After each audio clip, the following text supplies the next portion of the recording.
আমি বাড়িতে ঢুকেই দেখলাম একটা লাশের খাটিয়া।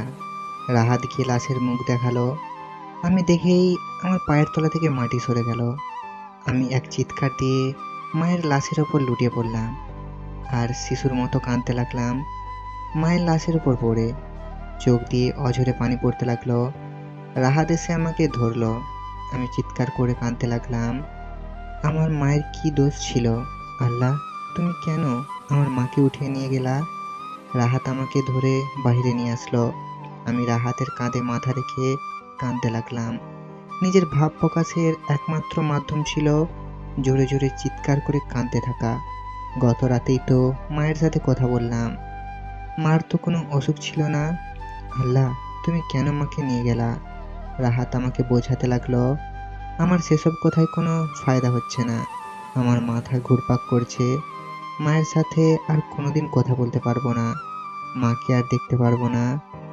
মায়ের প্রত্যেকটা কথা মনে হচ্ছে আর চোখ দিয়ে পানি পড়ছে। সব আমার দোষ। কেন যে মাকে ছেড়ে চলে গেলাম? আজ যদি মায়ের পাশে থাকতে পারতাম হয়তো এমন হতো না। মৃত্যুর সময় মায়ের পাশে থাকতে পারতাম, মায়ের শেষ কথাগুলো শুনতে পারতাম। হে আল্লাহ, হে আল্লাহ, কেন তুমি আমার মাকে তুলে নিয়ে গেলা? কেন তুমি আমাকে এতিম বানাই দিলা? কতক্ষণ কাঁদলাম জানি না। মাকে গোসল দিল, রাতে জানাজার টাইম দিল। ছোট্টবেলায় মাদ্রাসায় পড়ার কারণে আরবি পড়তে পারতাম।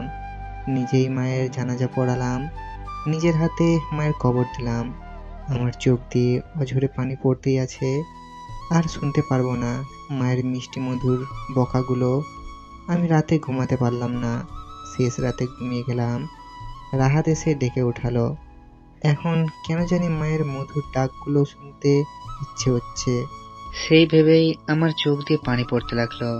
রাহাত আমাকে সান্ত্বনা দিতে লাগলো, দেখ, মানুষের মৃত্যু হবেই, আজ না হোক কাল। তোর মরার হায়াত নেই, সেজন্য আল্লাহ নিয়ে গেছে। রাহাত আমাকে খাবার এনে দিল। আমি অল্প খাবার খেলাম। মনি আপু আসছে, ভিতরে আসতে বল। দেখি মনি আপু আসছে, সাথে সারাও। মনি আপু এসে বসলো। আমার চোখ দিয়ে তখনও পানি পড়তাছে। মনি আপু বলল, দেখো, মানুষের মরতেই হবে, এমন আছে আল্লাহ আমাকেও আজকে তুলে নিয়ে যাবে। তোর মার হায়াত নেই, আর মার জন্য না কেঁদে দোয়া কর, আল্লাহ যেন তোর মাকে জান্নাতবাসী করে। হুম। কাঁদিস না, কেঁদে যদি তোর মাকে ফিরিয়ে আনা যেত তাহলে তোর মাকে কেঁদে ফিরিয়ে আনতাম। হুম। আমি আর সারা কিছুদিন এখানে থাকবো। তোর মাকে যারা গোসল করিয়েছে, কবর করেছে, তাদের দাওয়াত দিয়ে খাওয়াইয়া দিয়ে তারপর আমরা যাব। না আপু, আপনার কষ্ট করতে হবে না, আমরা ব্যবস্থা করব। রাফিদের অবস্থা ভালো না, আপনারা পারবেন না, আর এমন কেউ নাই আপনাদের ব্যবস্থা করে দেবে, তাই আমরাই করে দেব। না, তোরা পারবি না। কে তাদের রান্না করে দিবে? কবে তাদের বলবি? সেটা অবশ্য মনি আপু ঠিকই বলছে, কারণ আমার আব্বা ছিল আমার দাদার একমাত্র ছেলে, যার কারণে আমার চাচা চাচি ফুপু কিছুই নেই। আমাদের বংশের আমি লাস্ট। আমি বললাম, 2 দিন পর। আচ্ছা, আমরা 2 দিন বাড়িতে থাকব। শুধু শুধু কষ্ট করবেন আপনারা? তোমার নাম যেন কি? বললো রাহাতকে লক্ষ্য করে। জি, আমার নাম রাহাত। রাহাত, তুমি রাফিদকে একটু সঙ্গ দিও। জি আপু। তাহলে এখন আমরা যাই, দুপুরে আর রাতে আমাদের বাড়িতে খাওয়া দাওয়া করবি, কেমন? জি না আপু। চুপ কর, যেটা বলছি সেটাই। এই বলে মনি আপু চলে গেল। রাহাত বলল, ভালোই হলো, ঝামেলা থেকে বাঁচিয়ে দিল। হুম। তুই বস, আমি আসছি। ওকে। রাহাত চলে গেল। আমি মায়ের আলমারি থেকে মায়ের ব্যাগটা বের করলাম। মায়ের ব্যাগ থেকে একটা কাগজ পেলাম। কাগজে লেখা ছিল, রাফিদ বাবা, আমার কেন জানি মনে হচ্ছে আর বেশি দিন বাঁচবো না। তোকে বলিনি কারণ তুই শুধু শুধু টেনশন করবি। কখন মারা যাব বলতে পারি না, হয়তো তুই পাশে থাকতে পারস, নাও থাকতে পারস। সেই জন্য বলতাছি, আমার পছন্দ করা মেয়েকে তোর পছন্দ হলে বিয়ে করিস, আর সব সময় নামাজ পড়বি, তোর বাবার জন্য দোয়া করিস, মারা গেলে আমার জন্য দোয়া করিস, আর বংশের মর্যাদা ধরে রাখিস। আমার অ্যাকাউন্টে কিছু টাকা আছে, ওইগুলো খরচ করিস, আর তোর আব্বার কবরের পাশে আমাকে কবর দিস। তোকে অনেক বকাঝকা করি, মাফ করে দিস। যদি ওই চিঠিটা পড়ে থাকিস তাহলে আমি অলরেডি মারা গেছি। কেন জানি মনে হচ্ছে বেশি দিন বাঁচবো না। আমি চোখ দিয়ে টপটপিয়ে পানি পড়ছে। আমাকে কেন বললো না মায়ের মনের কথা?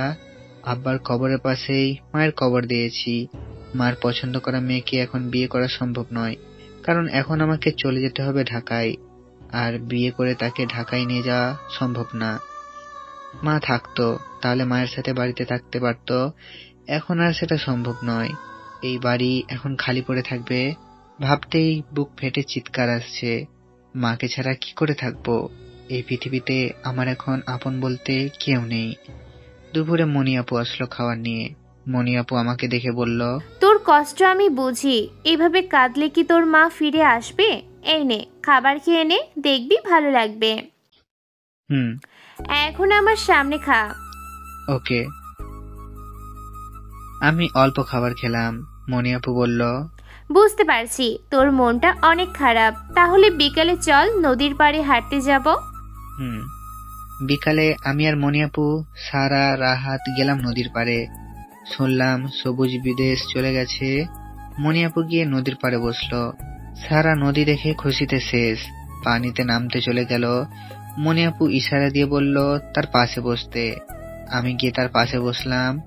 মনি আপু বলল, তোর মনে আছে এই নদীতে কত গোসল করছিলাম? হুম। মনে আছে একবার তুই যে আমাকে টান দিয়ে পানির অনেক গভীরে নিয়ে গিয়েছিলি? আমি যে কি ভয় পেয়েছিলাম!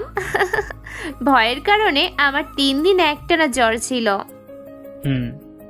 দেখি সারা পিচ্ছিল খেয়ে পানিতে পড়ে গিয়ে অর্ধেক শরীর ভিজে ফেলেছে।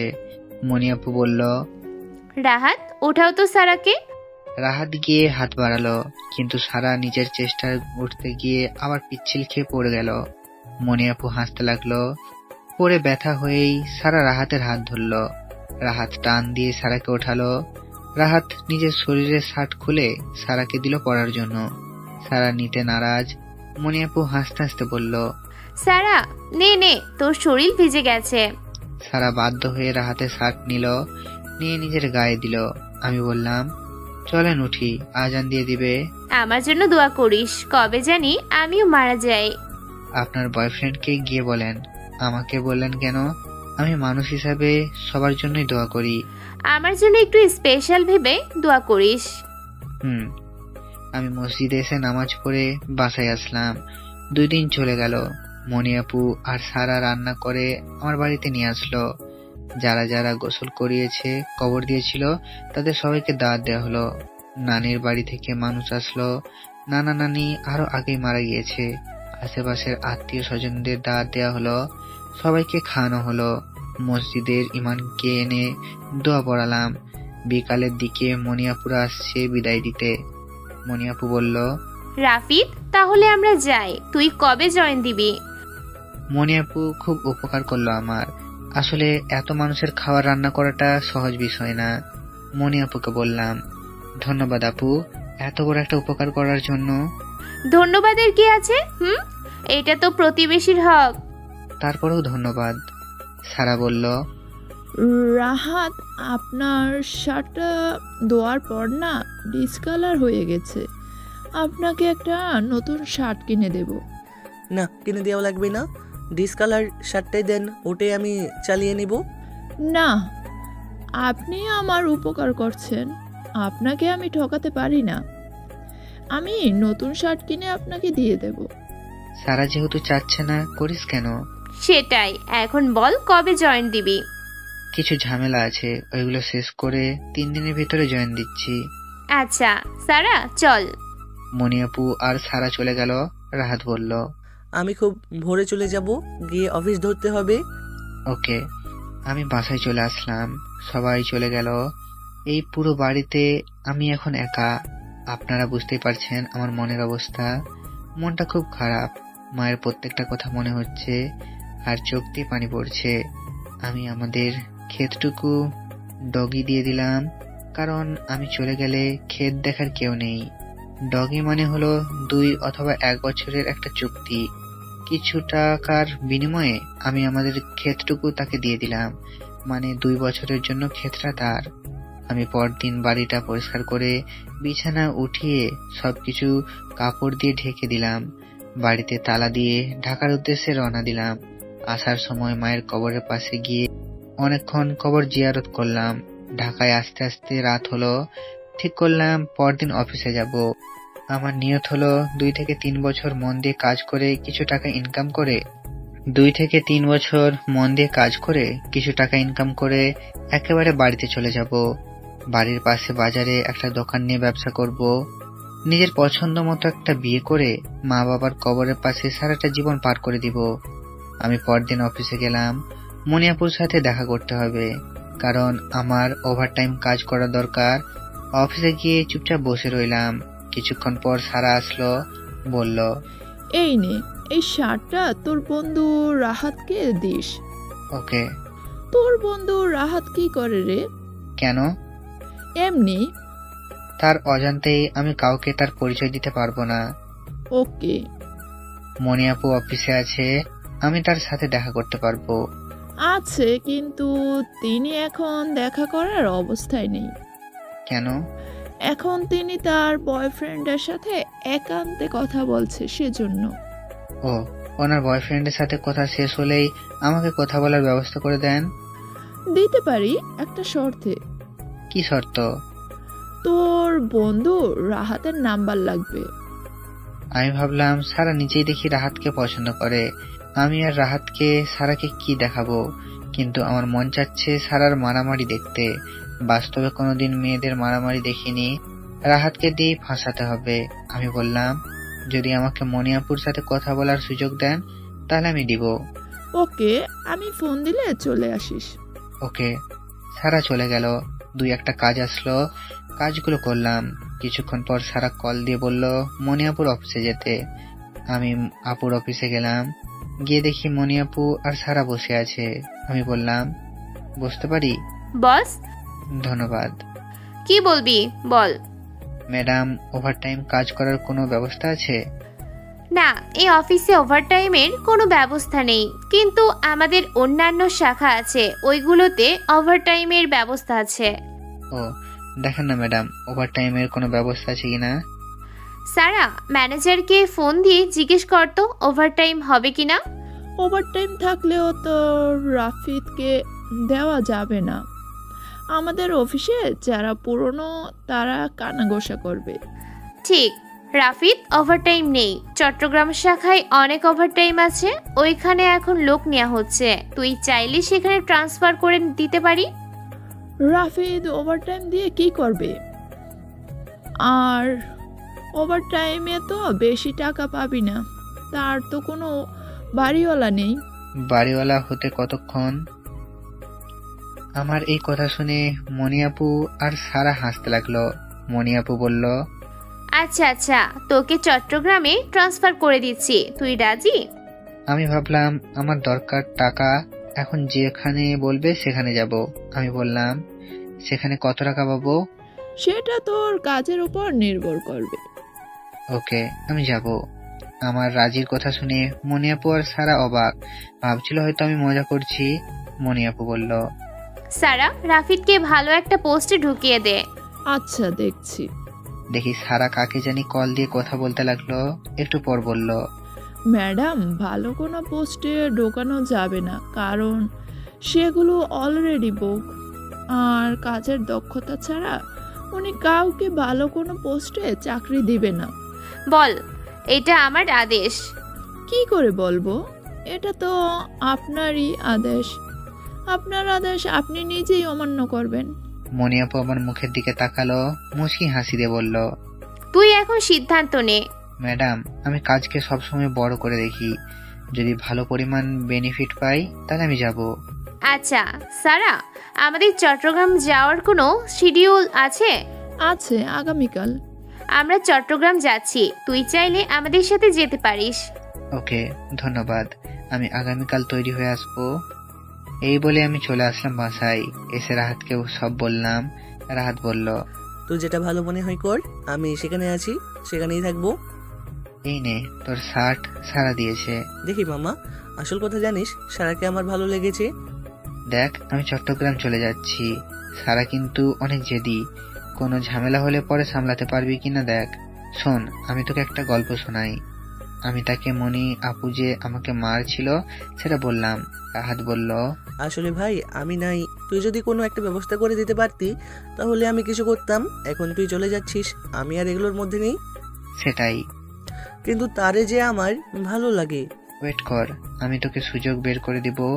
আমি তোদের কোম্পানির অন্য শাখায় যাচ্ছি, আমি তো আর বিচ্ছিন্ন হয়ে যাচ্ছি না। ওকে আমি তোর মুখের দিকে তাকিয়ে রইলাম। মামা চল না, আজ রেস্টুরেন্ট থেকে খেয়ে আসি। আচ্ছা চল। আমি আর রাহাত ভালো একটা রেস্টুরেন্টে গেলাম।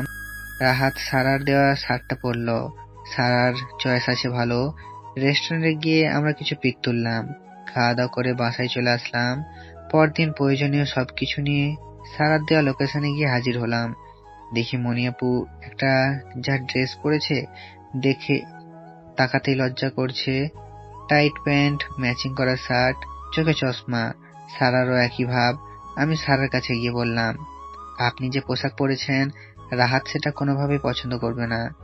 সারা ভাব ধরে বলল, পছন্দ না করলে করুক, তাতে আমার কি। আমি সারাকে গত রাতের রাহাতের একটা পিক হোয়াটসঅ্যাপে দিলাম। সারা ছবিটা অনেকক্ষণ লাগিয়ে দেখলো, বলল রাহাত শার্ট পছন্দ করছে। ইয়েস ইয়েস, এই প্রথম মনে হয় কেউ আমার পছন্দ করা জিনিস পছন্দ করছে। আচ্ছা আমি রাহাতকে বলবো আপনি কেমন পোশাক পরেন এখন। রাফিদ ভাইয়া, তুমি না আমার বাই লাগাস, আজকেই শেষ, আর পরব না। ওকে। মনিয়াপু এসে বলল, রাফিদ, গাড়ি চালাতে পারোস? না। গাড়ি আমি চালাবো, ওঠেন। আমি মনিয়াপুর সাথে পিছনে বসলাম। সারা বলে গাড়ি চালানোর সময় যদি পাশে কোনো পুরুষ মানুষ থাকে তাহলে সে বলে গাড়ি চালাতে পারে না। যত সব ফালতু কথা। আমি গাড়িতে বসে বিভিন্ন ডকুমেন্টারি ভিডিও দেখতেছি। মনিয়াপু বলল, এটা বন্ধ কর না, ভালো লাগছে না। সারা, আর কতক্ষণ লাগবে? আর 1 ঘন্টা। আমি ঘুমাই। মনিয়াপু চোখের মধ্যে কাপড় দিয়ে ঘুমাতে লাগলো। কিছুক্ষণ পর আমার কাঁধে হেলে পড়ল। আমি সারাকে ইশারা দিয়ে বললাম, কি করব? সারাও ইশারা বোঝালো, থাক, এভাবে থাক। মনিয়াপুর গরম নিঃশ্বাস আমার ঘাড়ে এসে পড়ছে। আমার ভেতরে কেমন শিরশির করছে। আমি রোবটের মতো বসে রইলাম। সারা আমার অবস্থা দেখে হাসছে। কিছুক্ষণের মধ্যে চট্টগ্রামে তাদের আরেক কোম্পানিতে চলে আসলাম। দেখি ম্যানেজার আর একটা সুন্দরী মেয়ে মনিয়াপুদের রিসিভ করছে। মেয়েটাকে আমি চিনেছি, আগে মনে হয় একবার দেখেছিলাম। ওনার ল্যাপটপে সমস্যা হয়েছিল, পরে আমি ঠিক করে দিয়েছিলাম। ম্যানেজার সাহেব মনিয়াপুদের নিয়ে মিটিং এ বসলো। অনেকক্ষণ মিটিং করলো। মিটিং শেষ, আমার সাথে ম্যানেজারের পরিচয় করিয়ে দিল। মনিয়াপুরা চলে গেল। ম্যানেজার সাহেব বলল, তুমি যেহেতু এই পুরো কোম্পানির বসের স্পেশাল গেস্ট, তাই তোমাকে পার্মানেন্ট কাজ হলো এখানে তুমি বসে থাকবা। অফিসের অকমপ্লিট কাজগুলো করবা। এখানে তুমি 3 ঘন্টা সময় দিবা, আর বাকি 3 ঘন্টা হলো তোমার ওভার টাইম। ওভার টাইমে আমি কি কাজ করব? আসলে কি জানো, আমার মেয়েটা একটু পাগলামো টাইপের, মাঝে মাঝে কি জানি হয় সব ভেঙে খেলে। তাই আমি ঠিক করেছি তোমার ওভার টাইম হলো আমার মেয়েকে সময় দেওয়া। এই বলে কাকে জানি ফোন দিয়ে বলল আসতে। আমার মেয়ে আসছে। একটু পর দেখি মেয়েটা আসলো। মেয়েটাকে চিনতে পারছি, তার ল্যাপটপে আমি ঠিক করে দিয়েছিলাম।